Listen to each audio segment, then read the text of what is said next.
entrez donc dans ces racontades, comme une sorte d'escapade, dans cette prose qui se balade, qui va du sublime au cagade. La vie, quoi. La dèche. Soulever le capot d'une dèche est un régal pour les yeux et l'esprit. Pour les yeux, quant au vide impressionnant qui règne sous son museau courbé, pour l'esprit, quant à la simplicité étonnante du mécanisme. Cet heureux constat présume des réparations faciles, face à un rhume de carburateur soudain ou d'une angine sévère des tuyaux. Un bout de ficelle ou un morceau de fil de fer suffiront amplement pour remettre d'aplomb la belle demoiselle malade. Tout comme pour la bicyclette, sa mécanique n'a pas de secret. Mis à part cette impression de frilosité qu'elle dégage, avec sa tôle qui ondule comme si elle tremblait et sa bâche trop fine, elle pète le plus souvent la santé.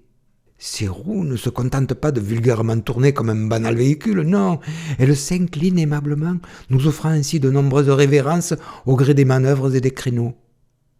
Les sièges de tubes légers se décrochent pour s'installer de temps à autre sous l'ombre d'un platane afin d'offrir une sieste à son chauffeur bien heureux. Ces essuie-glaces, petits chefs-d'œuvre d'économie d'énergie, ne brossent le pare-brise plat que par stricte nécessité, lorsque l'auto roule. Point de nettoyage à l'arrêt, à quoi bon? La légère difficulté qui consiste à vérifier la couleur du feu qui a stoppé le prudent conducteur est compensée par le fait qu'en sortant le bras pour essuyer la vitre, on constate à coup sûr si la pluie tombe encore. Le système d'ouverture du carreau de portière est une invention peu coûteuse et pourtant extraordinaire. De nombreux accidents ont pu ainsi être évités grâce au choc fréquent de cette demi-vitre contre le coude désinvolte ou pire, endormi du conducteur nonchalant qui s'approchait dangereusement des lignes de platane. Sa bâche, qui se déroule à volonté, offre le plein ciel aux passagers qui bouffent à plein poumon l'air pur de son voyage. Par contre, le cinquième passager, celui qui par malchance se trouve assis au milieu du siège arrière, vit le plus souvent un véritable calvaire. Malgré le doux balancement du véhicule souple, le tube central lui rappelle à chaque instant où se situe exactement son coccyx.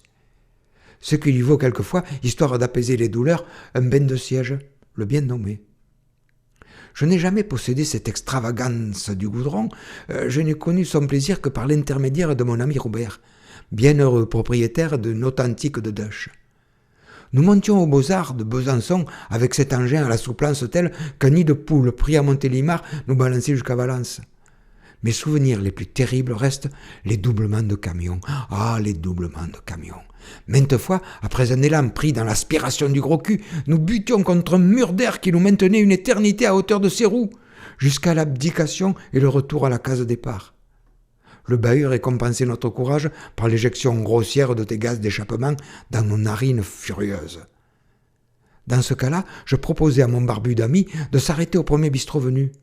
Alors, autour d'un guéridon de hasard, nous buvions notre café, le regard attendri sur cette Dèche grise qui nous attendait patiemment le long du trottoir. Un peu triste pour les performances qu'elle nous offrait, mais fière pour sa fidélité à toute épreuve. Été comme hiver, jamais un pied de travers.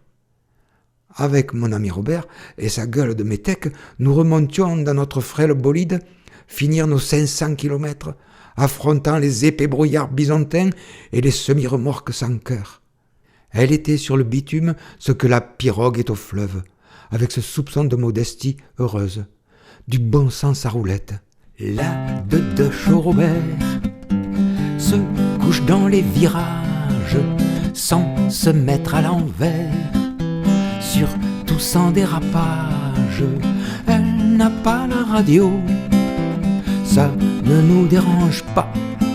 Avec le bruit sous le capot, on ne l'entendrait pas.